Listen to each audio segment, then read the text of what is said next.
Welcome back, ladies and gentlemen, to the Undefeated channel, and more importantly, welcome back to the breakdown. We handle the technical stuff so you don't have to.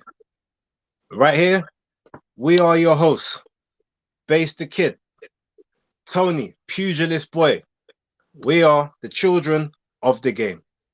What's up, Tony? Hey, Base, how you doing? I'm really well. All good, man. All good. We haven't got as much to talk about this week, so we can really kind of get into the nooks and crannies of pretty much every topic. But as usual, if you want to hit up the chat and see who's in the building thus far. Yeah, we're a little bit quiet tonight. I can see Muller is in there. What's up, my guy? Uncle John is in there. My guy Osborne, Evening Osborne, MC Tasty and Chips. What's up? What's up? And everybody else who can see or hear us, welcome, greetings. Thank you very much for joining us. Salute, guys. Salute. So without further delay, let's get in amongst it today. So we have got a fair few things to chop up, but in terms of boxing action from the weekend just gone, we had a fairly quiet weekend, guys. There were actually very few cards to go into. And even in the cards that there weren't any really big outstanding fights that we could say, you know, this was a big fight. Apart from, in fact, there wasn't. I mean, I was about to say apart from Savannah Marshall, but that really didn't really count. That was, for me, a tune-up fight for a much bigger fight coming ahead with Clarissa Shields. I think the correct thing to say is there was no high profile fights. There was a lot of actually very good fights on. Admittedly, there's a couple that still I'm yet to watch, which I was meant to watch earlier on today. But we'll talk about that. But haven't we got some news that we need to drop beforehand? Just to labor on our point there. Okay. This weekend, was there a significant world championship? No. No, that's all you need to know. Whereas this weekend coming, we have at least 3 world title fights, at least 2 in one card, at least 1 in another. In fact, no, there's at least 5 world title fights. Because I just suddenly thought there are the 2 American cards. So at least 5 world title fights going on this weekend. So yeah, you know, compare last week to this weekend, we've got a whole different show coming up next weekend. But let's jump into what has just been some news dropping literally as we speak. Good evening, October Red, who has joined us. Hey, October. And that news is, let's get to it.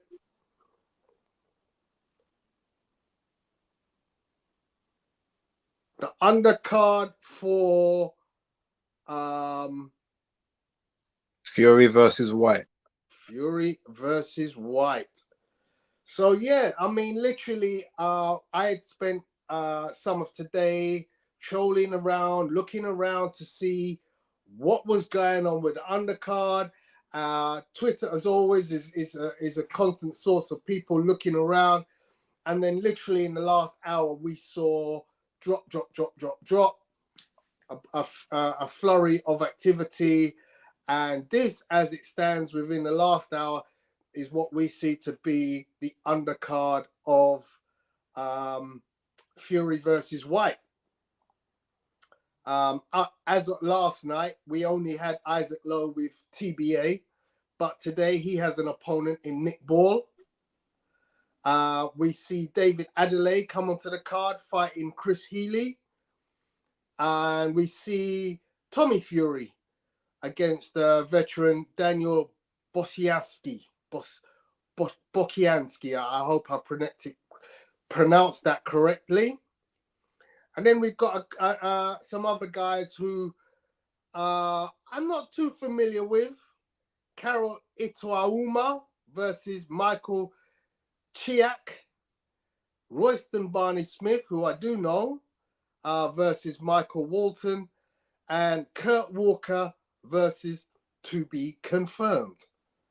what's your feeling based on this? The only person on that card that I'm actually somewhat interested in having a look at is Anthony Kakachi. You know what? I'm gonna be real. With that undercard there, he would have been better off just putting on the fight. Just do a concert before the fight or something, and then just have the fight come on after that, because that's not worth it at all. I don't even see there's not even one quote unquote 50-50 in there that I can see. Kakachi, I mean, I don't know Jonathan Romero, so he might come better than advertised, but that looks like knockover job all the way through. I mean, just imagine all of those fights could be done within 4 rounds, and then they're gonna have to fill time for like a good hour before the main event, because none of the fighters are gonna go on do their ring walks before 10 o'clock. So yeah. I mean, basically the undercard starts at 7 p.m. Now, bearing in mind it's a stadium card, normally we'd expect the card to start at 5 p.m. and we'd expect to see a lot of undercard, a lot of youngsters between 5 and 7 on a prelim show streamed for free. Then we'd expect to see a live show from 7 with some decent British level, at least European level, Commonwealth level scraps leading up to the main event by 10 p.m. And 10 p.m. is the confirmed walking time for Fury and Wilder. So Fury and White. So we're kind of left with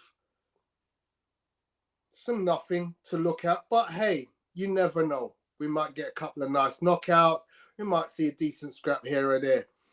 In all honesty, as you said, I mean, I'm not really that concerned, because it seems to be the way. The people I feel sorry for are the people who've paid significant amounts of money to sit ringside, and they might not, at the end of the day, have their money's worth in terms of entertainment. But it is basically the way it is these days. I mean, my last big fight was AJ versus Ruiz at Madison Square Garden, and the undercard was superb. The undercard, Katie Taylor versus Delphine Persoon. We had Josh Kelly. We had Joshua Buatsi. You know, we had a really deep and interesting undercard. Since then, I can't say I've seen anything huge. But yeah, we don't seem to see deep undercards nowadays. This is particularly disappointing, but hey, you never know with boxing. You could turn up for a local scrap at York Court and get a full night of entertainment and come out thinking, wow, that's the best boxing I've seen in years. So that's how boxing is. I mean, it is what it is. It is what it is. Before we jump into the main topic, I just want to give a quick shout out to and I know this isn't technically boxing, but because she's a former boxer, I'm going to give a shout out to Rosanna Cox. She was competing in a very first MMA fight on the weekend, Saturday, in Crystal Palace at Contender 32 in the national center. She beat her opponent within, I think, 30 seconds of the first round. It was a head and arm choke. So I want to big up her. Obviously, she hasn't been able to get her boxing license over here due to, I think, it's an eye issue or something like that. So yeah, I just wanted to put a quick shout out there. That was a fun event to be at, very last minute. But that's what I was, instead of actually watching the boxer card. So yeah, just wanted to put that out there. But yeah, cool, man. Let's get on with the show. So just want to address a couple of comments that are coming in relation to what we've just mentioned. Neil Simpson, UK. No wonder Dillian didn't want anything to do with the promotion. MC Tacey said that's funny. October has chipped in and said the card might start later. Maybe. Yeah, I mean, you know, look, if you've come down to the Big Smoke to see Tyson Fury against Dillian White, you spent hundreds and hundreds of pounds to get down and accommodation. You probably would want to have a decent night of it. You want to I see mean, some action. I don't think those 6 fights is gonna last 3 hours worth, to be honest. Yeah, yeah. So, so she's Anyway, right. we'll see. It might start 7:45. Mm. Neil Simpson adds the icing on the cake would be Dillian knocking out Fury. Well, Always that's a what we want. chance. I mean, what you might get is you might get a floater, which is about that might sit in case that happens, and you put it on afterwards. But in all honesty, based on location, I'd imagine everybody would be leaving the arena the minute that happens. You know, a bit of talk from the interviewers after the fight, but I'd imagine most people wouldn't be interested in a floater. At the end of that, they'd be looking to get into central London and get to their parties and go back to their hotels and have a decent night out in London. Jam Down has said, loving the undercard. Frank knows how to draw in the casual audience. Blizzard comments that AJ versus Use It undercard was decent. Yeah, that's. Yeah, I mean, yeah, it had names. It had names. Why does anybody care? Smallsy says about the undercard. It's about the main event, and I guess that's what it is. Really, we're kind of resigned to the fact that there is really minimal undercard, and Let therefore, me answer that. I'm gonna yeah, answer as to why I would care about an undercard, because as you said, there's a lot of money put on for these events, right? Now it's a bit similar to when you go to like a cinema now, right? You go for the main film, but the film doesn't start straight away. Normally, the film they will put on the best and juiciest trailers to get you enticed to some other stuff before the film starts. So if I sit through 25 minutes of dead trailers, my now enthusiasm to watch this film is going to be dead. So it's the same thing with the undercard. Like if I want entertainment, especially if I've spent a lot of money, because you know if we're going by how some of these tickets have been shifted, or 8 to 10 times their actual face value, like you're gonna want more than just that one fight of entertainment. Because what happens if that fight only lasts like a round or 2 rounds? That can't be worth like 2-3 grand yeah, for to be there all that time for the fight to just last that long. So yeah, you want something that's gonna get your appetite, and no one can't tell me that Chisora versus Takam didn't set the mood for White versus Parker afterwards. Like that's the reason that fight still had as much energy, because everyone was just gassed off of the Chisora Takam fight. So the undercard is important. It's that you have to have a good support. That's my yeah. opinion. I just thought off the top of my head. I don't know if Danny's in the watching us, but he did mention the possibility of Anthony Yard coming onto this card. Now, clearly, he hasn't been added as yet, but that's a possibility. So I've been told, a cheeky inside bit of info that he might be there. What would your feelings be if they added Yard to the undercard and became sort of chief second fight? Well, put it this way: if you add Yard to the card now, when we're less than 3 weeks away, he's not fighting anyone that's supposed to pose him any resistance at all. So it's literally going to be either a tune-up, or it's going to be he's just going to be in there working on things until he's ready to get the guy out of there. If it's not even quasi-competitive, then I don't care about him being on there, because that would be the same way as when Tyson Fury was in there against Sefa Safiri. That was never going to be anything, but Tyson Fury's name alone didn't make that any more interesting to me. Like, you know what I mean? So the name can only get you so far, but if he's not even in a decent fight, or maybe even a faded guy, but is someone that we know could maybe just give him some rounds, keep him, sort of keep him sharp, make him have to think and work on stuff, then it doesn't matter in my opinion. Yeah, interesting. Captain Al Pacino's undercard thing, because they overpaid for the fight, can't afford decent fighters on there. And I guess if you do get Yard on, you've got to pay him some money. So that might be the precluder to getting him on board. But decent point. Jam Down says it generally is when it comes to major fights like this. But Frank was busy talking about this being the biggest event in British boxing history. I think he was referring to Smallsy saying, why does anybody care? Neil Simpson mentions the price of the bout, $24.99 for a terrible undercard. I remember watching Hagler versus Duran via satellite in a nightclub long before the days of cable TV. Yeah, I mean, you know, I'm testament. Up there behind me is a shelf full of programs from, you know, great shows in Las Vegas, Caesar's Palace, MGM Grand, to name a few. Tyson, Lennox Lewis, Holyfield, Michael Moore, to name a few of the fights that are up there. And they all had decent undercards, but even some of them were a little bit. I mean, I'll be honest, the greatest card I ever saw was when I went to see Chavez Sr. fighting the rematch with Frankie Randall.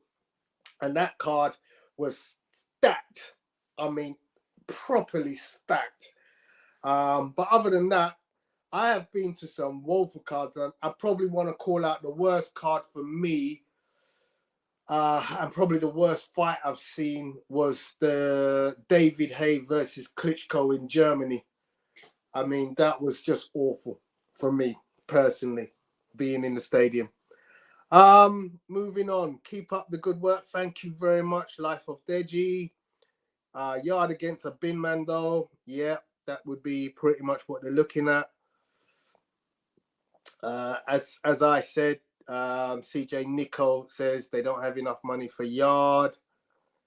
The money's been stretched out. Big shout to Ash for the super chat. Dillian will be taken to court and no 8 million for him. That's impossible, bro. He's contracted. He cannot not turn up and not get his money. There's no way. You'd be surprised. Gets that money. You'd be surprised. Like they say, Frank Warren has habits, and obviously, if they say, and obviously this isn't really what we should be talking about, but if they go and say, oh well, in our contract he was supposed to do more promotion than he done, even though they might pay him the money, they might take long to pay him the money and take him to court and stretch it out and try and get deductions added and, you know, get the WBC on board. So he might be right. He might not get the 8 million. He might get it in installments. Like he might get 2 million and then he's got to battle for the rest in court or something. You never know. Yeah, but from what we understand, the contract that was signed was a non-promotional contract. It was a fight-only contract. All he has to do is turn up and fight, because there was an original contract with promotional things to do, which he refused to do because there was no money attached to it. So he said, nope, send me the fight-only contract. And that's what I believe they have signed.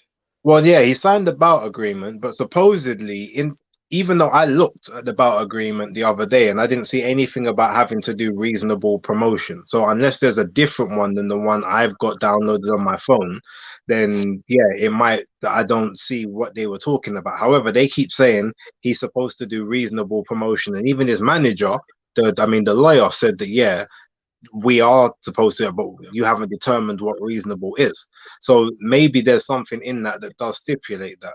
Now, again, if there's no definition as to what reasonable is, Frank could take him to court and say, well, we don't believe what you did was reasonable. Then the other side will say the opposite, but it still will be a court situation. So I can kind of see where that comes from. Yeah. Jamda says, trust me, Frank is going to draw this out. Base is talking facts as usual. Litigation is written all over White's fight purse. So especially as it's not in escrow. So from it's not in escrow, like you've got to wait for them to give you the money. So. And that is the reason why this fight is still 50-50 to actually happen. Because from what I understand, things are still not agreed. if the money is not in escrow, you know, I remember what was a fight last year where the guy turned up, walked in the ring, and then as soon as the bell rang, he just walked back into the dressing room. That was 2019. Yeah, the guy against what's his name? The Nigerian brother.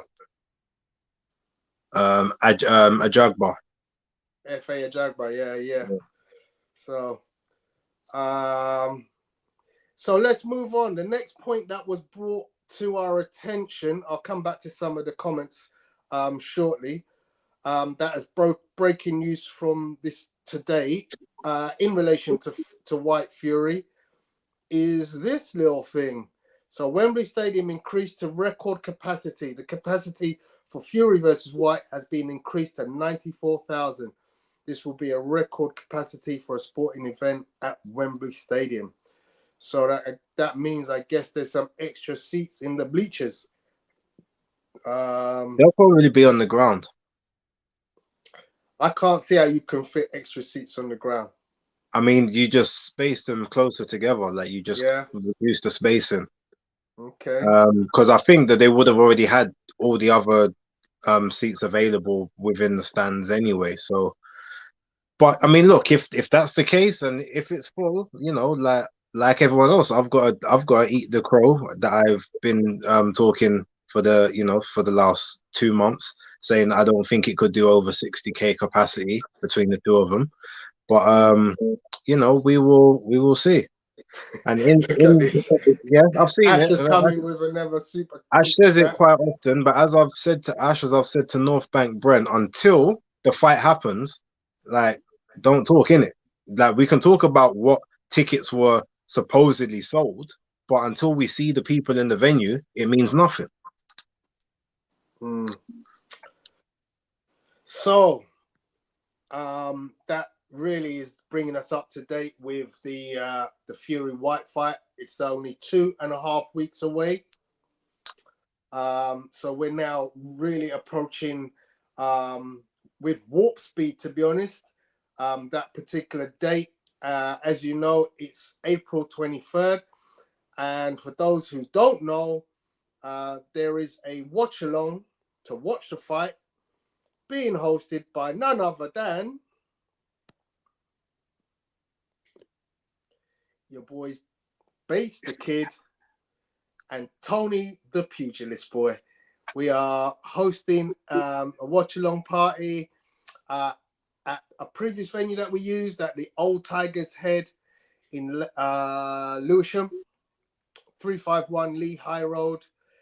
Tickets available. They're at cut price this time at £10. Doors open from 7 p.m. and we'll be giving you details of how to get those tickets very soon.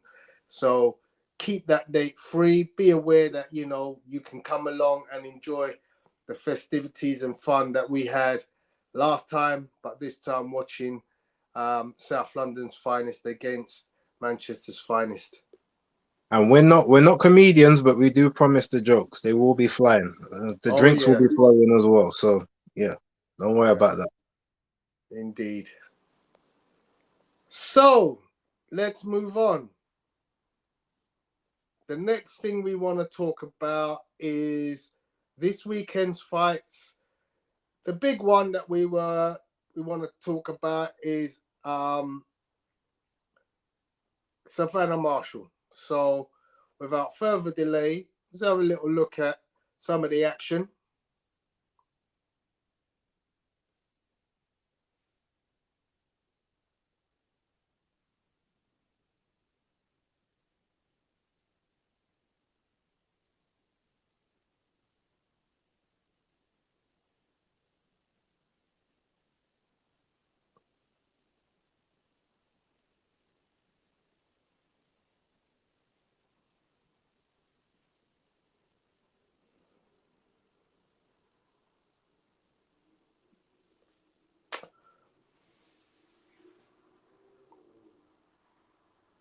So a very, very conclusive end to that fight.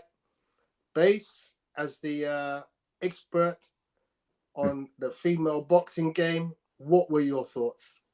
Well, As I was saying, unfortunately, I was at the Contender show when this fight was happening, so I pretty much only saw like the last rounds or the last bits of it, same as most other people in the casual seats. There wasn't a huge amount within the fight for me to rush to go and watch it because, as I said last week, Femke Herman's sort of very slow, very ploddy, doesn't really move her head. She's tough, or she's tough supposedly, but she's there to be hit. And Savannah will take her out within 4 rounds. I did say that. It happens. Now, in terms of I've seen that Savannah, probably people saying she got hit probably more than she should have. But that being said, I mean, I feel like she's one of those people, like she'll take a shot to land one or to give you a full sense of confidence to, like, to maybe try and open up so that she can, so that if you start engaging with her, then that puts you in a more sort of a vulnerable position. And I feel like Savannah's not ever gonna be, I don't feel like she'll ever be knocked out in the women's game, purely because the way she moves, the language style, the fluidity, like she always seems relaxed. A relaxed jaw takes a better punch than a tense one. Like it's almost like it's a bit like I know it's a bit of a shit analogy, but if you look at, for instance, in the MCU, you have vibranium, right? It absorbs impact. That's because it's because of the way the metal structured. I feel like it's very similar to the way, because she's always relaxed, always sort of just free flowing.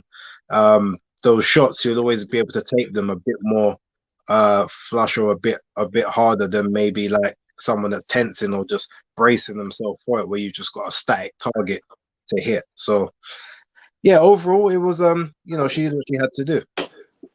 Yeah, I I mean when I look at let's just address that super chat. Thank you very much, Peter Bissett. Marshall looked like Huey fighting on the front foot. Big knockout, but nothing too impressive apart from that. I think Base pretty much got this bang on last week with his prediction. Hermans doesn't offer anything blisteringly impressive that would give Savannah huge amounts of trouble. I noticed from round one, she almost seemed to be carrying her along. I mean, if you look at round one, Savannah comes out and she throws maybe 25 jabs and not one jab hits. She's literally just throwing the jab and just looking to see the distance and the reaction. That's all she does. She's like, okay, this is what she's going to do with the jab. If I throw the jab, she's going to move to the left, or she's going to move to the right, or she's going to drop the shoulder. She just kept throwing the jab just to see what she was going to do. It's a very languid style of boxing. And it's a kind of style you can only do when you have full control of your opponent, because Hermans came out and didn't really set any tone. She was happy to dart in and out, and she did land some good shots in the first couple of rounds, as you mentioned. But none of them were of any telling power to detract Savannah from her game plan, because nothing was sufficient to say, oh damn, I better step on this very quickly. So she just went through her gears slowly, getting closer and closer. And if you look at her footwork, she's a switch hitter, right? Because she easily drops in from orthodox to southpaw, in and out. In fact, she does a walking style very similar to Gennady Golovkin. Yeah, so she'll throw a right hand and then step in with the right hand coming into a southpaw stand, and then throw a left hook from the southpaw. So she was just going through the gears, and I could see this girl's out of it. She's not in her league. It looked like a catchweight competition where the size difference was just phenomenal to me. And obviously, she closes the show because she just steps in closer. As I said, she starts the fight out without, stepping in. She's literally just pacing herself, and then slowly but surely she just starts to get closer and closer, and her man has to start holding in order to try and keep herself from being hit. Eventually she gets clocked, and it was just a one serious left hook following a straight right straight down the channel. She moved away from that, but she kind of stood into the left hook that followed the right cross. And it was typical Savannah Marshall.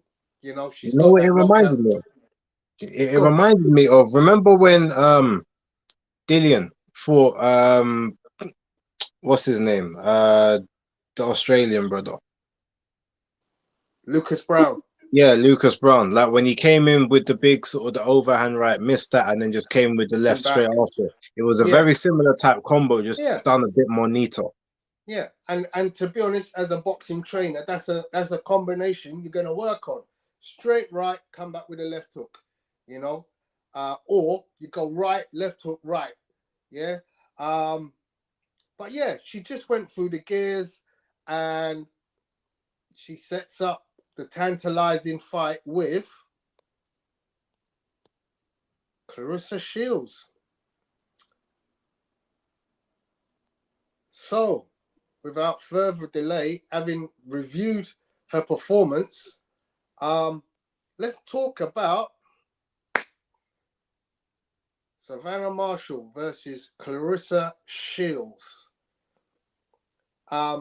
First and foremost, I mean, I don't think we need to address the hoo-ha of Clarissa getting into the ring, but size difference. Let's talk about that. What's your thoughts? Because there is a noticeable size difference, right? Mm-hmm. Yeah. They weigh the Clarissa's same. about 5'7", and Marshall's about 5'11". Yeah, they weigh the same, but Savannah is just a bigger girl. Savannah comes down from about 190 pounds. She's a good 14, nearly 14 stone. Clarissa's, I think, at her heaviest is normally around sort of 170. So there's a discrepancy in natural size between the two of them.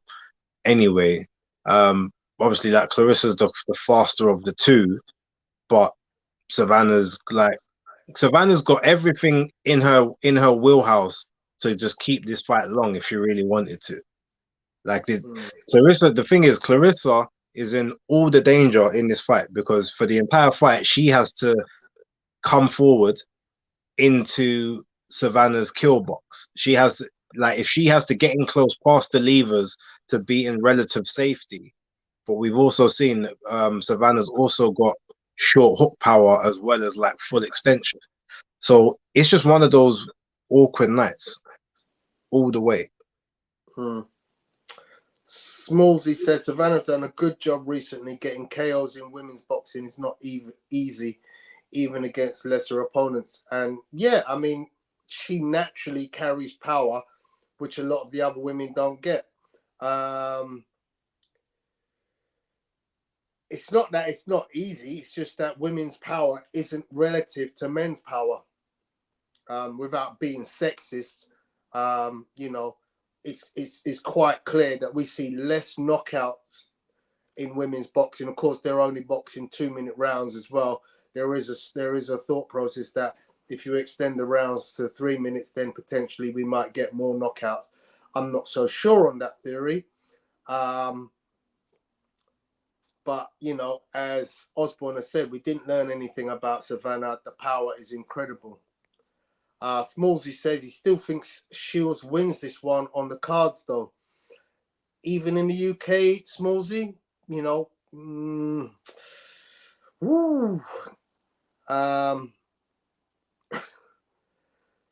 McTasty and Chip says Shields is batty. She spent too much time in McDonald's. I don't think you'd be saying that to her face, my friend. And yeah, the dexteria, the rear is natural.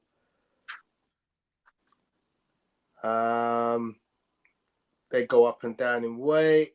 Neil Simpson says, I think Savannah is going to be too big and too strong.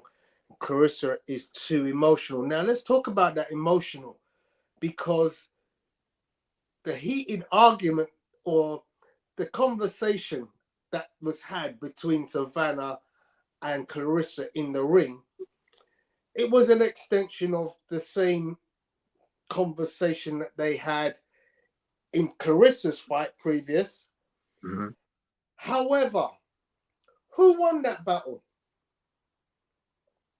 I mean, if you think about it, both times Savannah's probably won it for the simple fact that she's the one that doesn't look out of character when the exchange is taking place. Unless you want to say that, well, that's just naturally Clarissa's character, but Savannah is being able to get a rise out of Clarissa whenever she wants. And Clarissa is visibly showing signs of reaction, like she's visibly reacting to everything that Marshalls is doing. Whereas like Shields is not really gaining anything. Like Savannah's just laughing. So even if she's laughing and like putting on an act similar to maybe what Amir Khan was doing with Kell Brook, like it still looks like one of you is out of character. And that's the case. One of you is literally getting emotionally involved in this, when that's probably the worst thing, unless that emotion is going to stop you from getting knocked out because you're just going to keep getting up, kind of thing. I mean, the thing I would say is, I think, counter to what Ash has said, he says Savannah is more emotional. I think Clarissa gets more emotional. I think my thought process following their conversation is, I think Savannah lives rent-free in Clarissa's mind. And the last person we said that about was Kell Brook, wasn't it? Do you remember? We were saying about Amir Khan living rent-free in Kell Brook's mind. Kell Brook did a number on him. I would say the same applies here, but I think Savannah lives rent-free in Clarissa's mind. She just seems more animated and desperate in a way to try and overcome the psychological battle when they come together. Savannah is very cool, calm, and collected when she gets involved with a conversation with Clarissa.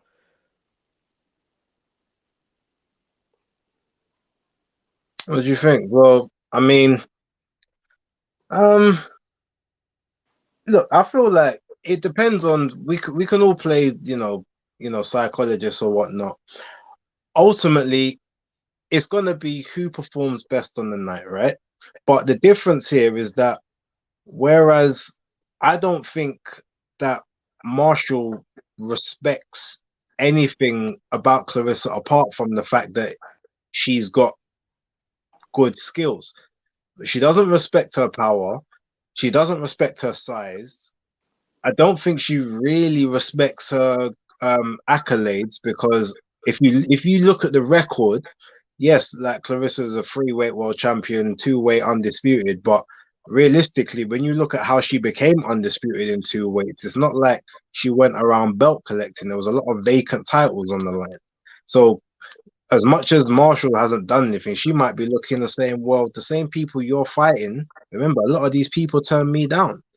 So they'd rather fight you, the non-puncher, and the person who might have a flurry but can't get them out, than fight someone who can box and can punch their lights out. So when it breaks down to it, I mean, look, we give a prediction. I don't really feel like giving a prediction on this fight until it's actually signed and we're near the time. But I know how this fight goes. Like, I've seen it several times in my head, and there's nothing that changes the outcome. So I don't know if you're right on that, Mac Tasty and Chips.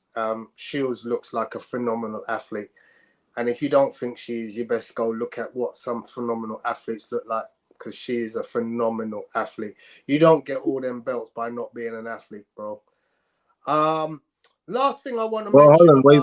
We say that, but look at Tyson Fury. He doesn't look like an athlete either. Yeah. But Clarissa and looks like an athlete, and he got the belts. Let's not compare Clarissa Shields with Tyson Fury, because there's a marked difference. No, but Last thing I'm I want. making a point. I'm making a Mm, point on what your comment was, because the yeah. comment is technically incorrect because there's examples of people not looking like an athlete and getting all the belts. But Okay. cool. All right. The last point is should we be thinking anything about the bout in the amateurs? I've heard it here and there.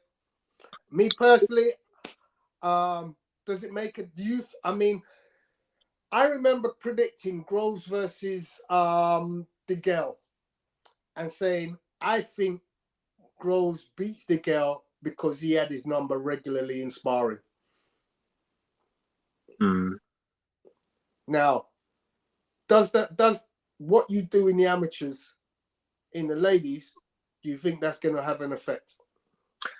Well, historically, in the ladies or the women's division, it does, because I give you an example. For instance, Sulemo Bina, who's was one of the standout in the women's game, sort of about 2-3 years ago, when she was 12-0. She fought Marlene Esparza in the pros in a 12 in I think it was her 13th fight that she fought her, or the 14th, because she had a no contest in there. Now they fought 3 times in the amateurs, and Esparza beat her all 3 times in the amateurs. So then they got into the pros, and Esparza beat her again. Because if you look at the women's fights, because a lot of them are only 2-minute rounds, and there's a lot of them fight amateur style.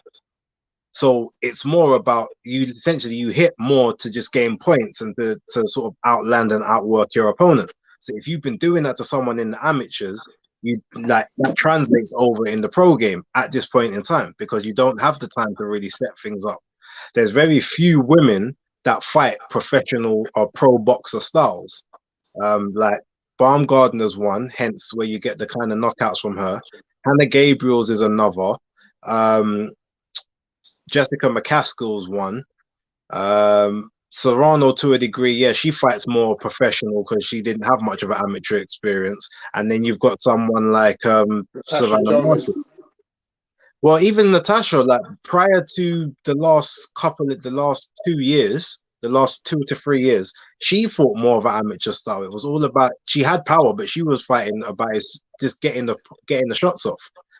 Then she started setting things up a bit more. So, and even Savannah, like some of them, they don't do as well in the amateurs because you don't have the time to work things out. So yeah, in the women's game, the amateur stuff does play a factor, because Clarissa has been 3 division champion and still hasn't adapted out of an amateur style yet. Everything is hit and then flurries to try and just be dominant. She wants to think she's got power and to set things up, but she doesn't do it. So yeah, a lot of them fight amateur. And I keep remembering things. Things keep popping up in my head. The other thing that I thought was very noticeable, and unfortunately I don't have the figures here, was the records of the two fighters' opponents are so significantly different. Like literally, Savannah's opponents, the win-loss ratio is like maybe 6-1. Yeah, it was something like 5-1. 35 wins and 100 and like 89 losses or something like that. It's If even I can worse. I remember. know the loss column is in the hundreds, and something tells me it's 166. Okay. But it's a ridiculous number. Whereas clearly, Clarissa Shields has fought a much higher pedigree of fighter. Yeah, what do you think? I mean, yeah, if we want to be correct and given due process, that's 100% correct. Clarissa has fought the better quality, but still relatively, they're still not overall that great, because the higher up you go in the weights, there's not as many people to fight. That's just naturally the fact. Like if I've said this a long time ago, and I stick by it. If Clarissa was fighting between say 147 to like 115, she would have lost by now. She would have been beaten by some of them girls down there, because they're just a much bigger pool of talent to draw from. So Yeah. she's a bit lucky in the fact that she's like one of the best of a pretty barren set of divisions, realistically. But yeah, credit to her. Her record is miles ahead of Savannah's. But when you look at their common opponents, guess what? Who's dealing with the opponents in a better fashion? You know what I mean? So cool. All right, let's move on. Yeah, Muller's just put the stats in there. 97, Marshall 97 to 116, 116, and Shields 166 to 16. So yeah, that's phenomenal. That's phenomenal. Anyway, let's move on because I've let time go by without realizing how we are stacked for time.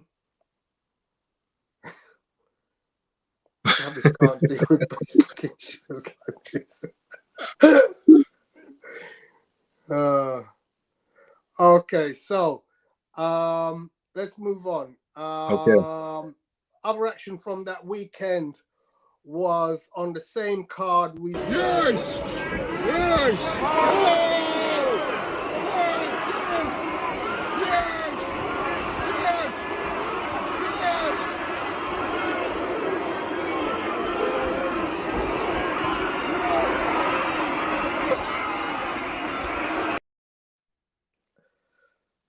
did you see any of that at all?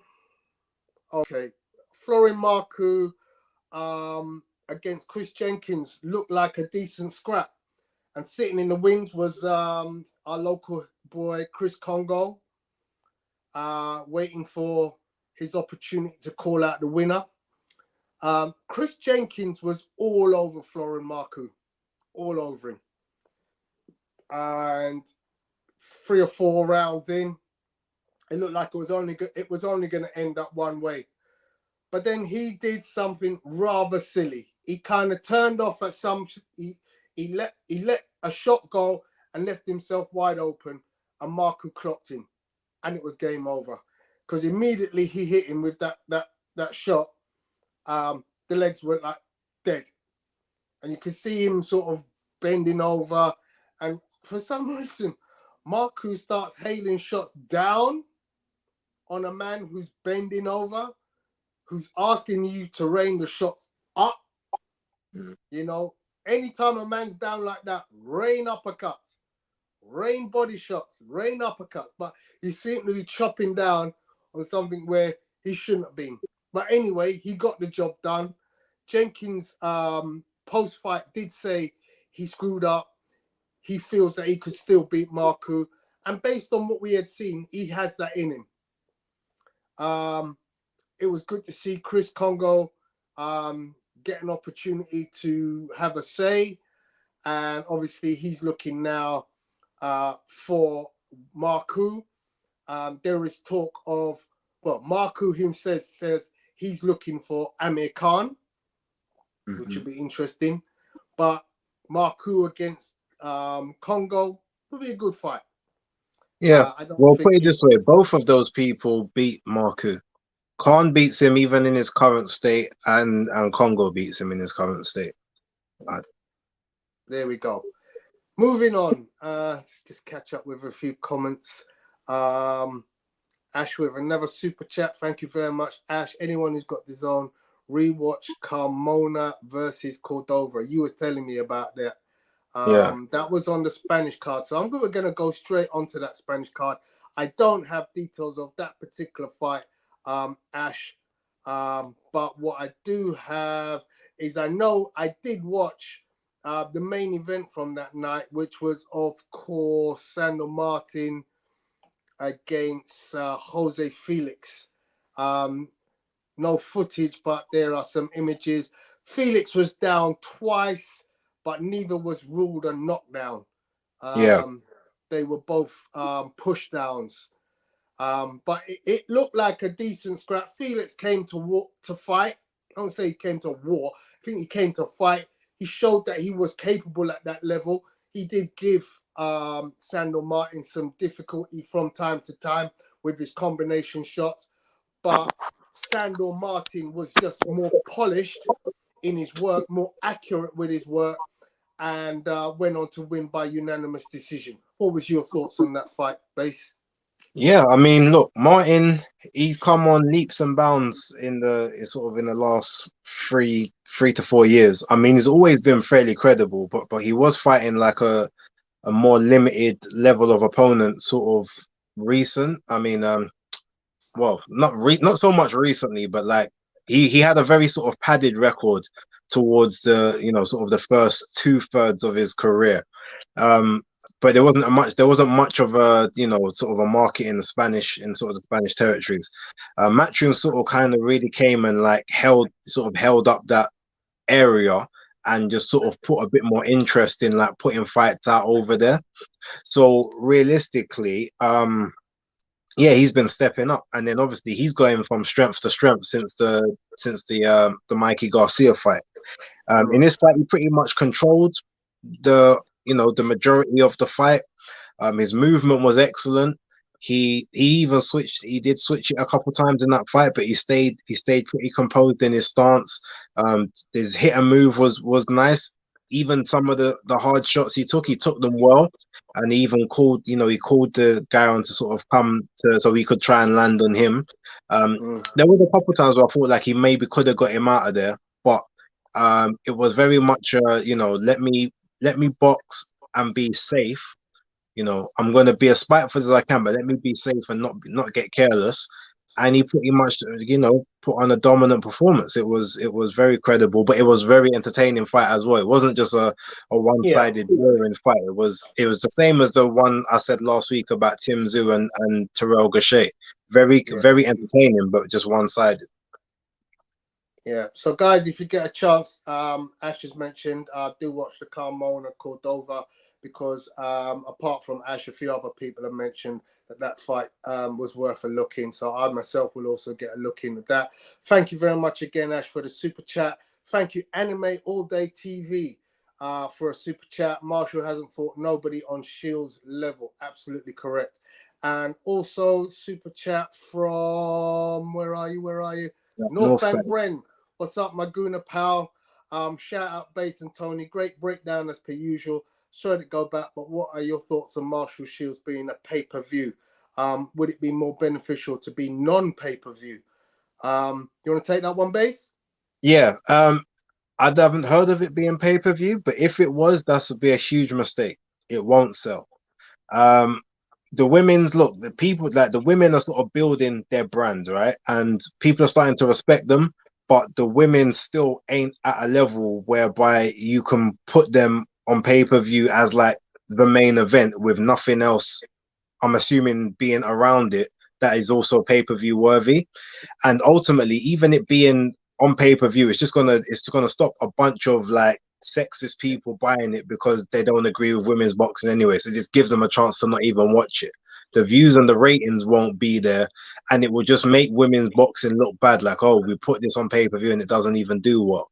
It needs to be on regular TV as like one of the biggest fights ever, get the most eyeballs on it, and then that will segue into women, like the women's game being taken as a much sort of a better standard. So then you can then have pay-per-view moving forward with like maybe the next generation or with two other bigger name fighters.